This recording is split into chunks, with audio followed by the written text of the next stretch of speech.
परकीय गुंतवणुकीमध्ये महाराष्ट्र सलग दुसऱ्या वर्षी जे आहे ते पहिला नंबर आल्याची माहिती देवेंद्र फडणवीस. सगळं बोगस, कुछ नहीं है, कागदावर आहे. सगळा सर्वाधिक उद्योग महाराष्ट्रातून गुजरातमध्ये गेले, भाजप शासित राज्यात गेले. कुठे राहिलाय हे कागदावर दाखवून महाराष्ट्राला नंबर. तुम्ही गुजरातच्या मागे महाराष्ट्राला पोहोचवलंय. महाराष्ट्र गुजरातच्या मागे होता, आता गुजरात पुढे गेलेला आहे. केंद्राच्या आर्थिक पाहणी अहवालामध्ये महाराष्ट्राला 11व्या नंबरवर नेऊन ठेवलेला. काय अवस्था करून ठेवली महाराष्ट्राची. आर्थिक गुन्हेगारीमध्ये महाराष्ट्र पुढे आहे, भ्रष्टाचारामध्ये महाराष्ट्र पुढे आहे, महिलावरील अत्याचारामध्ये महाराष्ट्र पुढे गेलेला आहे. कुठे आहे महाराष्ट्र. सर्व उद्योग मोठ्या प्रमाणात रोजगार निर्मितीचे महाराष्ट्रात आलेले करार झालेले उद्योग त्यांनी गुजरातमध्ये पळवले.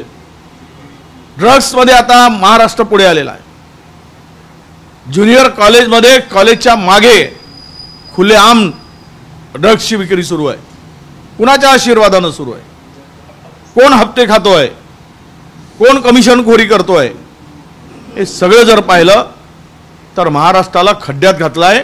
या महाराष्ट्राला पुन्हा वर आणण्यासाठी हे बदल तर आवश्यक आहेच, पण खूप प्रयत्न करावे लागतील महाराष्ट्राला पुन्हा पूर्वपदावर आणण्यासाठी. याला घालून आहे गुजरातमध्ये पुण्यातला एक उद्योग होता, तो 12 वर्षापासून होता. मात्र रस्त्याची दुरस्ती असल्यामुळे क्रेनचा उद्योग जो आहे तो गुजरातला स्थलांतरित होता. ते सगळेच चाललेत.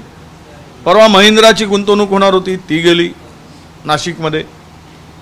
आणि मी आजच वाचले कुठल्या 5 क्लस्टरपैकी 4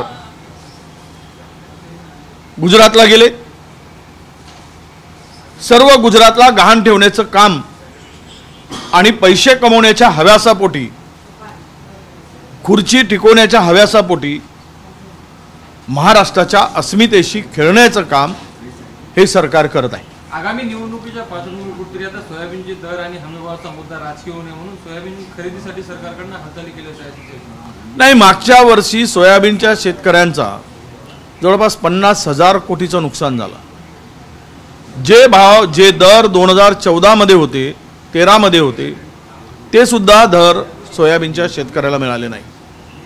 जवळपास हमी भावापेक्षा 1000 ते 1200 कोटी रुपये त्यांना कमी दर मिळाला.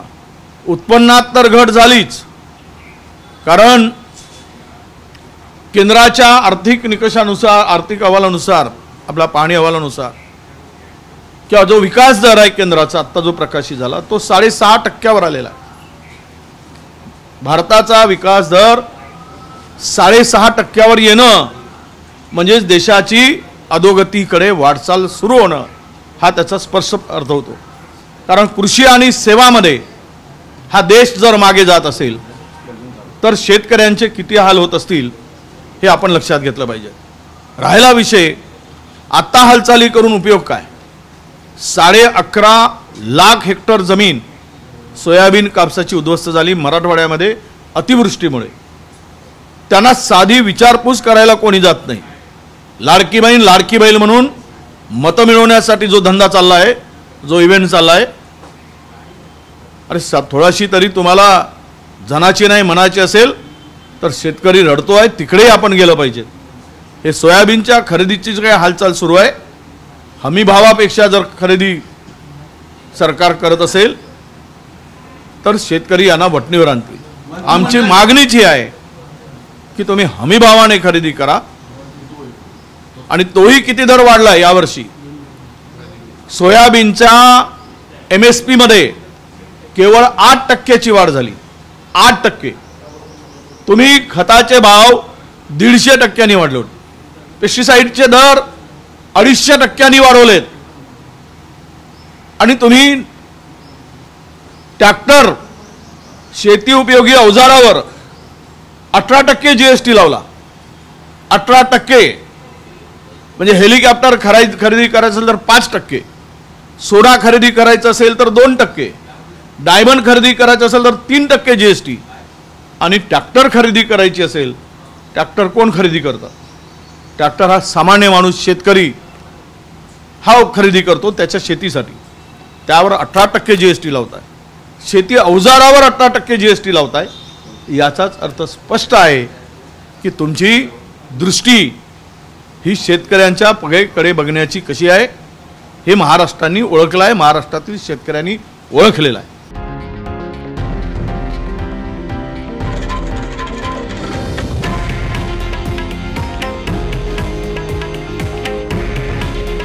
हे आहे देशातील नंबर 1 न्यूज नेटवर्क आणि आपण पाहत आहात TV9 मराठी. काळजी तुमची, हित महाराष्ट्राचं.